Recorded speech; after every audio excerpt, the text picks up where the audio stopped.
మీరు గూడా రాత్రేలు మనసును ఓదార్చుకుంటూ, వదిలెయ్యే రేపు చూస్తామని నిద్రపోతున్నారా? లోపల మాత్రం ఒక మౌనమైన విషాదం మిగిలిపోతుందా? మీరు గూడా వయస్సు పెరిగే కొద్దీ బలహీనత నెమ్మదిగా మీను లోపల నుంచి కూల్చేస్తుందని అనుభవిస్తున్నారా?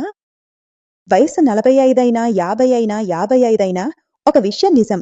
పురుషుడి మనసు ఎప్పుడూ వృద్ధం కాదు. ఆలోచనలు మాత్రం ఎప్పటికీ యవ్వనంగానే ఉంటాయి. ఆకాంక్షలు కూడా అలాగే అంతే. కేవలం తేడా ఏమిటంటే కాలంతో పాటు శరీరం నెమ్మదిగా సహకరించడం తగ్గిస్తుంది. నేనొక నిజం చెప్పాలనుకుంటున్నాను.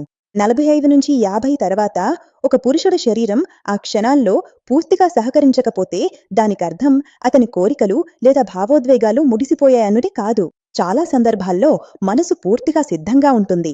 కానీ శరీరంలోని అంతర్గత సహాయ వ్యవస్థ కేవలం కోరికకే కాదు, శక్తి, నమ్మకం, మజిల్ స్ట్రెంగ్త్, స్టామినా వంటి వాటన్నింటిపైన ప్రభావం చూపటం ప్రారంభిస్తుంది. పైగా పనిలో ఒత్తిడి, ఇంటి బాధ్యతలు, స్ట్రెస్, అప్పుడప్పుడు డయాబెటిస్, బీపీ, థైరాయిడ్, రోజూ తీసుకునే మందులు ఇవన్నీ కలిసి శరీరాన్ని మరింత బలహీనంగా చేస్తాయి. కొంతకాలం తర్వాత శరీరం తానే సిగ్నల్ ఇవ్వడం ప్రారంభిస్తుందని చాలా తక్కువ మందికే తెలుసు. దిమ్మకు సందేశం వెళుతుంది. ఇప్పుడు కొంత విశ్రాంతి అవసరమని. శక్తి స్థాయి తగ్గిపోతుంది. మనోబలం తగ్గిపోతుంది. మనిషి తన మీదే సందేహాలు పెట్టుకోవటం మొదలుపెడతాడు. ఇక్కడి నుంచి తెలియని ఒక భయం పుడుతుంది. శరీరం మళ్ళీ సహకరించకపోతుందేమో అన్న. భయం మనసులో బలంగా జారీ చేసుకుంటే కోరిక తానే వెనక్కి తగ్గిపోతుంది. ఈ వ్యవస్థకు తిట్లు అవసరం కాదు. సరైన మద్దతు అవసరం. కొన్ని సహజ పదార్థాలు ఈ పరిస్థితుల్లో సహాయపడవచ్చు. ఉదాహరణకు అశ్వగంధ, ఇది ఒత్తిడిని తగ్గిస్తుంది, నర్వస్ సిస్టమ్‌ను రిలాక్స్ చేస్తుంది. కౌంజ్ బేజు, ఇది నియంత్రణను, స్వీయ విశ్వాసాన్ని పెంచడంలో సహాయపడుతుంది.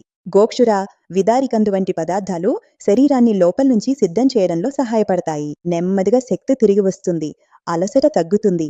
ఆత్మవిశ్వాసం స్థిరంగా ఉంటుంది. ఎక్కడో పోయిన భావోద్వేగ అనుబంధం మళ్ళీ అనిపించటం మొదలవుతుంది.